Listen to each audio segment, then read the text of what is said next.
Nobody's reporting on how Gaza is being reconstructed, so I made a whiteboard. It's complicated, but it tells us a lot about the priorities and who's in control of Gaza. We're essentially looking at three tiers. At the top is the Board of Peace.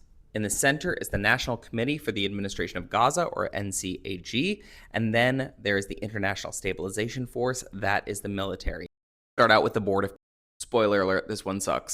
So at the top of the Board of Peace is Trump as the chairman. Then we have Marco Rubio, Steve Witkoff, Tony Blair, and then a couple of these other names that people aren't really familiar with. These are names like AJ Banga and Michael Gabriel. In fact, almost all the names that you wouldn't recognize by reading the news are financiers and bankers. The executive board is almost entirely American and British. However, there is an international component of this. Sitting on the Board of Peace, we also have the UAE, Qatar, Israel, Turkey, Jordan, and then this bit. That is, according to many reports, anybody who can pay about $1 billion. So essentially, if a country pays $1 billion, they can then sit on the Board of Peace and have some jurisdiction in what's happening in Gaza. And those funds will be managed directly by the Trump administration. So what does the Board of Peace actually do?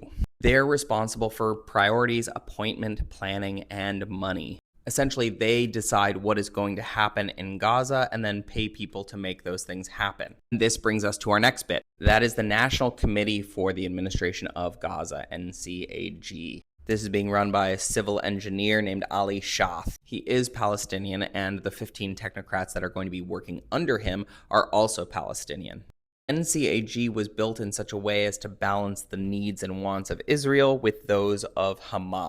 Essentially, the Board of Peace did not want either Israel or Hamas having undue influence in who was actually administrating and building Gaza. So what is the job of these 15 technocrats? And also technocrats here is just really a subject matter expert. This could be somebody who has experience in telecoms or water or sanitation, something like that. And that's what the NCAG does. Their job is the restoration of services, water, power, sanitation, telecoms, and administration. Essentially, they take the mandate of the Board of Peace and then put it into action. But all of this requires security, and that's where this third layer comes in. The International Stabilization Force is the military element, and it is run by U.S. General Jasper Jeffers. His job is security. So General Jeffers will run an international force of both soldiers and police to ensure that security is maintained while assets are being built up again in Gaza.